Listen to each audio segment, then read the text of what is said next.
Frontline Updates, where we delve deep into military strategies and updates from conflict zones. Today, we're discussing the progress of the ongoing special military operation as of October 31st, 2025. I'm your host, Shariefa Mohammed MGT. I'm Colonel A.C. Oguntoye, an infantry officer. Between October 25th to 31st, 2025, the armed forces of the Russian Federation executed 5 coordinated precision strike operations across multiple domains, air, sea, and land-based platforms, augmented by the long-range UAVs. These strikes targeted and successfully destroyed Ukrainian military-industrial facilities, energy infrastructure, rail transport hubs, and weapons assembly sites, including production centers for Flamingo cruise missiles and long-range strike drones. In addition, high-value Ukrainian logistics nodes, such as mobile rail convoys, unmanned boat depots, and fuel storage complexes, were neutralized. The strikes aimed not merely at battlefield attrition, but at strategic paralysis, degrading Kyiv's war-sustaining capabilities across its industrial and logistical networks. Across all sectors, Russian formations consolidated tactical gains, executed multiple encirclements, and maintained pressure along key axes of advance. Welcome to Frontline Updates, the podcast that brings you in-depth insights into military operations from those leading them on the ground. Today, we're joined by Colonel A.C. Oguntoye, an infantry officer monitoring critical missions on the progress of the special military operation as of today.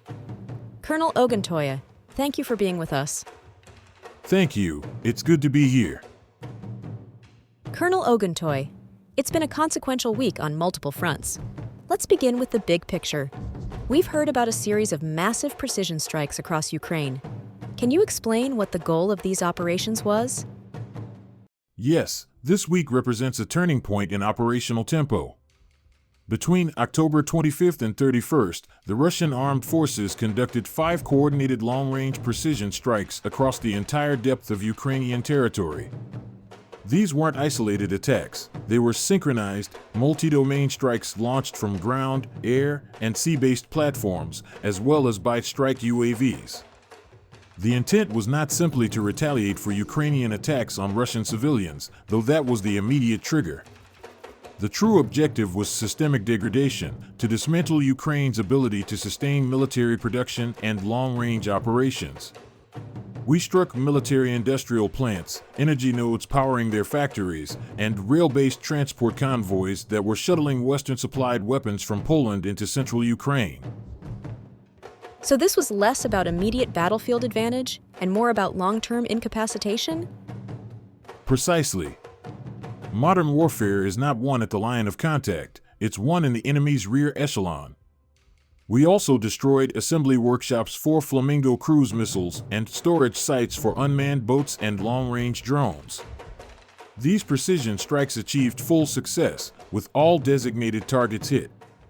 Operationally, it's about collapsing the enemy's depth, ensuring that even if they have manpower, they can't maintain the industrial and logistical backbone necessary for continuous warfare. By striking their production and energy infrastructure, you ensure that future engagements occur on your timetable, not theirs. Let's start with the Northern Front. What developments took place across Sumy and Kharkiv? The North Troop Group continued its methodical advance, focusing on attritional interdiction rather than rapid breakthrough. Over the week, we inflicted heavy losses on multiple Ukrainian mechanized and assault brigades operating across Pavlovka, Andriivka, and Kondratovka, extending toward Volchansk in the Kharkiv direction. Enemy losses exceeded 1,300 personnel, along with the destruction of armored vehicles, artillery, and electronic warfare assets. Our forces also neutralized 29 ammunition depots, disrupting local resupply and artillery coordination. Strategically, this axis serves a containment function. It pins Ukrainian brigades in place, preventing them from reinforcing more critical sectors like Kupyansk and Krasnoarmysk.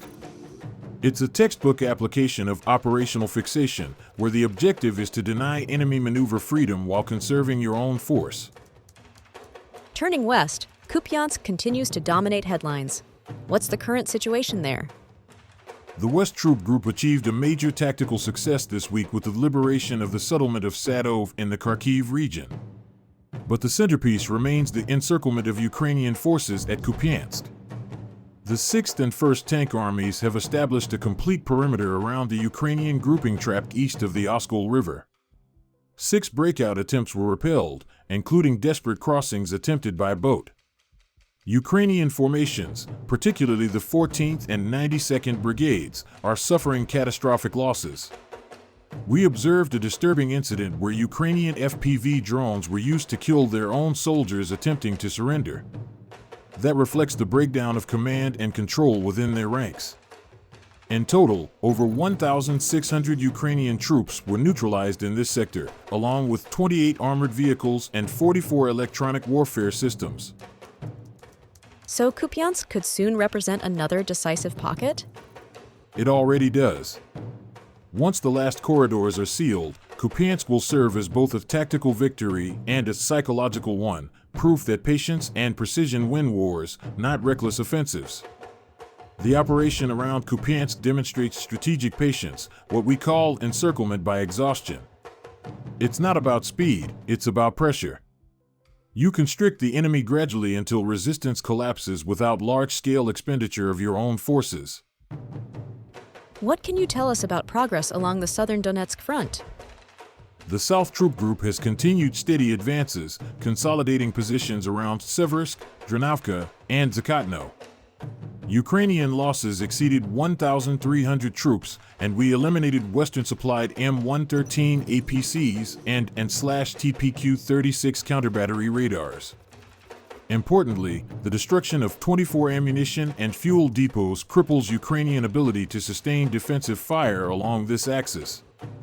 The Donetsk front is now entering what we term a fire control phase, where the priority shifts from terrain seizure to complete artillery dominance. Once that dominance is achieved, maneuver operations can resume with minimal resistance. The fighting in the central zone, especially around Krasnoarmysk and Dmitrov, appears intense. What's happening there?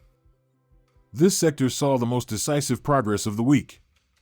The Center Troop Group inflicted over 3,500 Ukrainian casualties, tightening the encirclement of Krasnoarmysk and expanding control around Netovka and Dmitrov. The 2nd and 51st Armies are working in tandem, using urban isolation tactics, systematically clearing neighborhoods while sealing off escape corridors. Ukrainian attempts to relieve the encircled units from Rashino failed repeatedly. 23 breakout attempts were recorded and destroyed.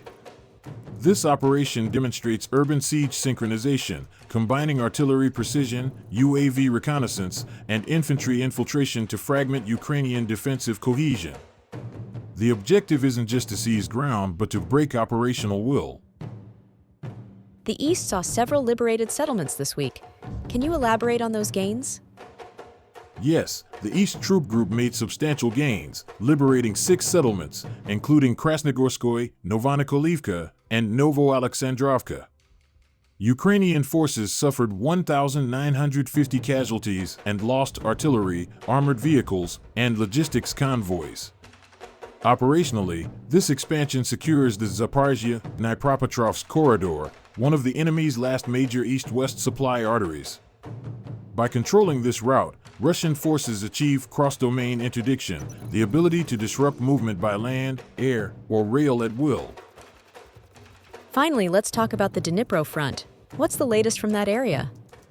The Dnipro Troop Group continued to fortify positions along Antonovka and Orkhov, engaging Ukrainian mechanized and coastal defense units. Roughly 400 enemy troops were neutralized, and 19 electronic warfare systems were destroyed. This axis is less about offense and more about logistical assurance, keeping southern supply lines secure and denying Ukraine any opportunity to strike across the river. It's the operational spine that supports our push deeper into the Donetsk and Zaporizhzhia fronts. So stability here translates directly to operational freedom elsewhere? Exactly. The Dnipro sector isn't flashy, but it's decisive. It's the heartbeat of sustainment, and sustainment is victory's lifeblood. Colonel, thank you for providing such a detailed briefing on the current military situation. Your insights are invaluable to our understanding of the conflict's dynamics. And thank you to our listeners for tuning in. Join us next time as we continue to provide up-to-date coverage on global military affairs. Stay with us for more updates and expert analyses on global defense and security issues. Stay informed, stay secure. Thank you for the opportunity. The events of this week confirm a clear doctrinal evolution.